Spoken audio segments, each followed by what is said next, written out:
Another function in DAX is the switch function. The switch function is not too dissimilar from the if function. It's an expression is evaluated, and if the result is a match, then we have a value returned. Let's just have a look at, say, the DIM sales territory table, and I want to create a new column, and I want to call it region volume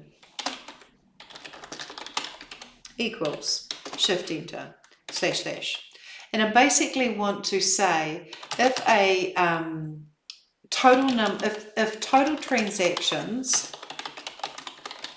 are greater than equal to 70 or 7,000, then that's high volume. So I want to show high volume. If it's greater than or equal to 4,000, it's medium volume. So you see the similarity between the if. If it's greater than or equal to 1, then it's low volume. Otherwise, it's not available. So I'm going to say switch. And I'm going to say true. Open close bracket. So the expression is if it's true, comma, new line,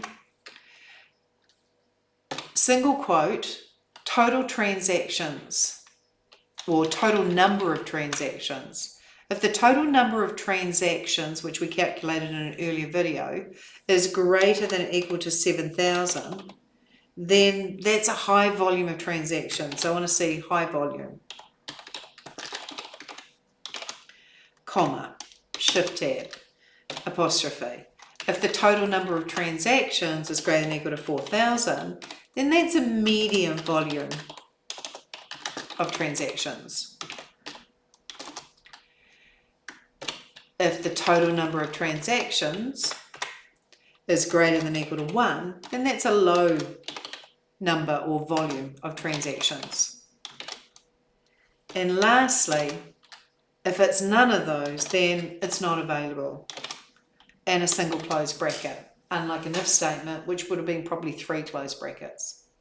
So this is an example of a switch statement. And if it's true, if it's greater than 7,000, show high volume. If it's greater than 4,000, show medium volume. If it's greater than 1, show low volume. Otherwise, show not available. And that's exactly what we see here in this new calculated column.